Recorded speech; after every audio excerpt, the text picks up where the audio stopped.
Saya Saida Azahra. Saya sekolah di SD Negeri Kampung Tengol. Kali ini saya akan menceritakan sebuah legenda yang berjudul Legenda Batu Menangis.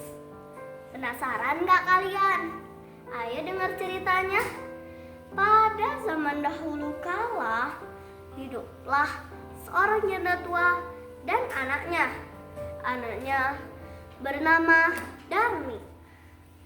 Ayah Darmi sudah meninggal sejak Darmi kecil. Dahulu mereka hidup berkecukupan, tapi sekarang ibu Darmi harus bekerja keras sejak ayah Darmi meninggal. Ibu Darmi harus bekerja keras demi Darmi, anak satu-satunya. Tetapi apa yang dilakukan Darmi? Ia hanya mempercantik diri di depan cermin. Ia juga enggan keluar rumah. Pada suatu hari, ibu Darmi berkata pada Darmi, "Nak, apakah kamu bisa memasak? Setelah memasak, kamu bisa mengantarkannya ke ladang untuk ibu?" Darmi yang sedang menyisir rambutnya yang indah itu terkejut mendengar kata-kata ibunya. "Tidak bisa, ibu. Aku kan sedang menyisir rambutku. Lalu kalau aku memasak, rambutku akan bau tungku. Kalau aku juga mengantarkan makanan itu untuk ibu, kulit putihku akan menjadi gelap. Aku tidak mau. Ibu saja masak sendiri." Ibu Darmi dengan kata-kata kecewa. Darmi sangat kecewa. Ia pergi dari rumah dengan kata-kata yang kecewa. Setelah sampai di ladang, ibu Darmi langsung mengutip hasil panennya. Ketika lelah, ia meminum air kendi yang dibawanya.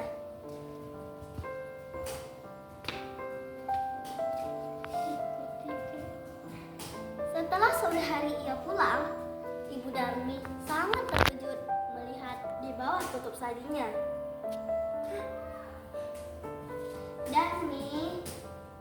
Darmi yang mendengar suara ibunya pulang, langsung datang dan memarahi ibunya. "Ibu, aku lapar. Kenapa ibu tidak memasak?" "Tadi kan ibu sudah menyuruhmu untuk masak.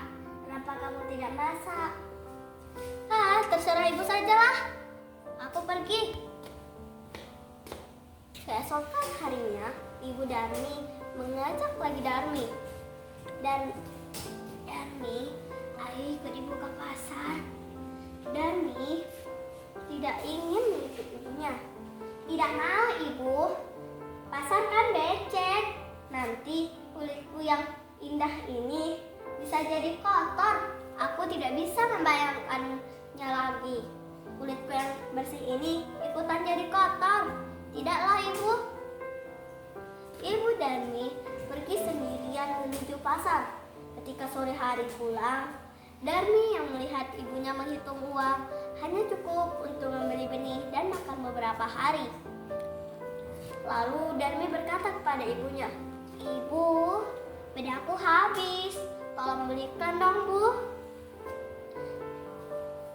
Iya, besok kita beli ya, tapi kamu ikut. Takutnya ibu salah beli." "Baiklah, ibu." Keesokan harinya, Darmi yang terpaksa ikut dengan ibunya berbisik, "Ibu, berarti kita jangan berdampingan ya, Bu?" Ibu Darmi bertanya heran. "Kenapa, Darmi?"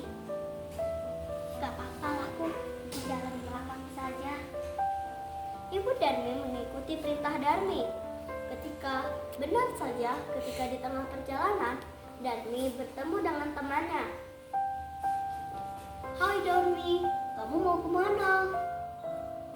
"Hai, aku mau ke pasar." "Ngomong-ngomong, itu yang di belakangmu siapa, Darmi? Apakah itu ibumu?" "Enggak, itu bukan ibuku. Itu pembantuku. Amit-amit deh itu ibuku." Ibu Darmi mendengar perkataan Darmi sangat sedih. Ketika mereka sampai di pasar, lagi-lagi Darmi bertemu temannya. "Darmi, itu siapa? Apakah itu ibumu?"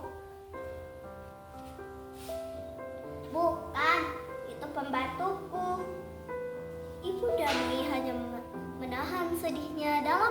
sekuat tenaga. Saat mereka ingin datang ke tempat ibunya berjualan, lagi-lagi Darmi bertemu dengan temannya. "Hai Darmi, tumben sekali kamu ke pasar. Kamu ngapain ke pasar?" "Aku mau belanja." "Ngomong-ngomong, itu siapa yang belakangmu?" "Itu pembantuku. Gak mungkin ibuku sejelek itu." Ibu Darmi sudah tidak tahan lagi. Dia mengangkat tangannya untuk berdoa. "Ibu, ayolah cepat. Nanti kita terlambat." Darmi yang melihat tingkah ibunya terheran-heran. Apalagi ibunya mengangkat tangan seperti berdoa. "Ya Allah, tolong ubahlah sikap anakku ya Allah. Saya tidak tahan lagi. Hukumlah dia dengan hukuman yang setimpal." Setelah Ibu Darmi selesai berdoa, tiba-tiba Darmi menjerit, "Ibu, tolong aku. Kakiku tidak bisa digerakkan lagi." Ibu Darmi yang melihat Darmi seperti itu segera mendekat. "Sabarlah, itu hukuman dari Tuhan karena telah kamu menyakiti hati ibu." Sebelum wajah Darmi tertutup oleh batu, Ibu Darmi sempat melihat wajah Darmi. Ketika itulah wajah Darmi tertutup oleh batu dan dia terkutuk untuk selamanya menjadi batu. Akhirnya batu Darmi itu disingkirkan oleh warga ke tebing yang jauh tinggi di sana. Sampai sekarang batu itu masih ada di Kalimantan Barat.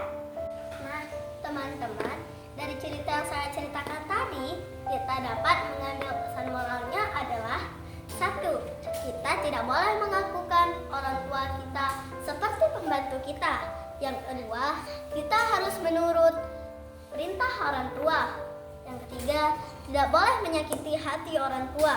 Nanti kita akan dihukum seperti Darmi. Jangan ya. Nah, teman-teman, sampai di sini dulu ya dongeng saya. Semoga kita bisa berjumpa lagi di dongeng selanjutnya. Dadah!